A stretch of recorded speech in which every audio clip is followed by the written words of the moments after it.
Welcome to నాంసరి. ఈరోజు నేను tomato sauce చూపించబోతున్నా.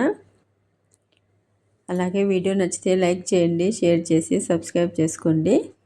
నేను 1 కేజీ టమోటాలు, పండు టమోటాలు ఇలాగా 4 ముక్కలుగా కట్ చేసుకున్నాను. కేజీ కంటే కూడా కొద్దిగా ఎక్కువగానే ఉన్నాయి టమోటాలు.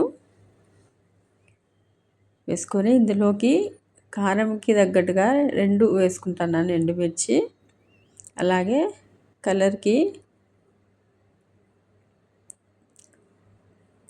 బేడ మిరపకాయలు ఒక 3 పెద్దటివి పొడుగుగా ఉండేటువంటివి ఇలాగ కట్ చేసుకొని వేసుకొని ఇప్పుడు మనం మూత పెట్టుకొని లో ఫ్లేమ్లో టమోటా మెత్తబడేంత వరకు ఉడికించుకోవాలి. చండిలాగా మెత్తబడిన తర్వాత పూర్తిగా చల్లారిన తర్వాత మిక్సీకి వేసుకొని ఇలాగ నేను పూర్తిగా మొత్తం మనం పిండి జల్లించుకుంటాం కదా, అలాంటి జల్లెడతో నేను ఇలాగ మొత్తం అంతా కూడా జల్లించుకొని పైన ఉండేటువంటి పిప్పి అంతా తీసేసుకున్నాను. చూడండి ఇలాగా వచ్చేసింది మొత్తము. ఇందులోకి నేనైతే వాటర్ ఒక చుక్కగానే వేయలేదు, వాటర్ వేయకుండానే ఉడికించుకున్నా లో ఫ్లేమ్లో. ఇప్పుడు మనము మీడియం ఫ్లేమ్ పెట్టుకొని మనం ఈ టమోటా సాస్ మొత్తం అంతా ఇదంతా దగ్గర పడేంత వరకు కూడా ఉడికించుకోవాలి. ఫ్లేమ్ని మీడియం ఫ్లేమ్లో పెట్టుకోవాలి. అలాగే మనం మీడియం ఫ్లేమ్లో పెట్టుకొని కంటిన్యూగా కలుపుతూ ఉండాలి, లేదంటే అడుగున మాడుతుంది.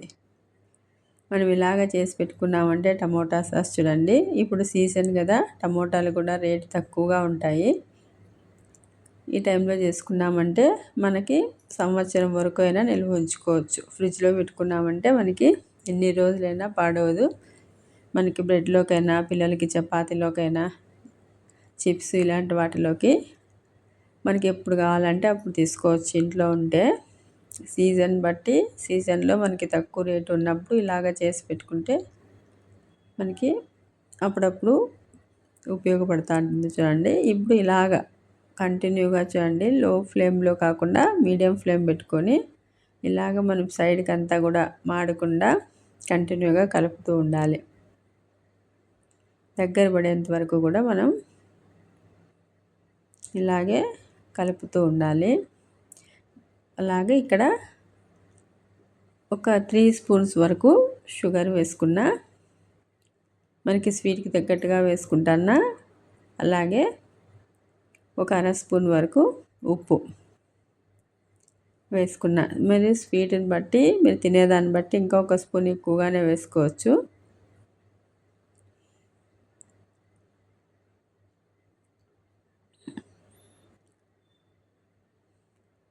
చూడండి ఇప్పుడు దాదాపుగా దగ్గరికి వచ్చింది.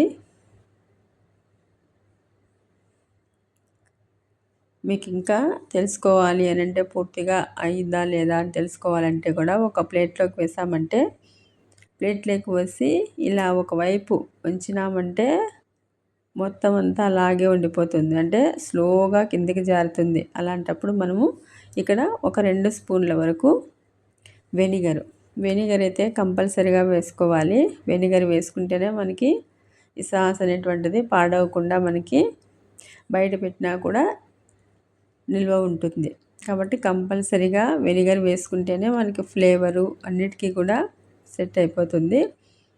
ఇలాగ చూడండి కరెక్ట్గా వచ్చేసింది. ఇప్పుడు మనము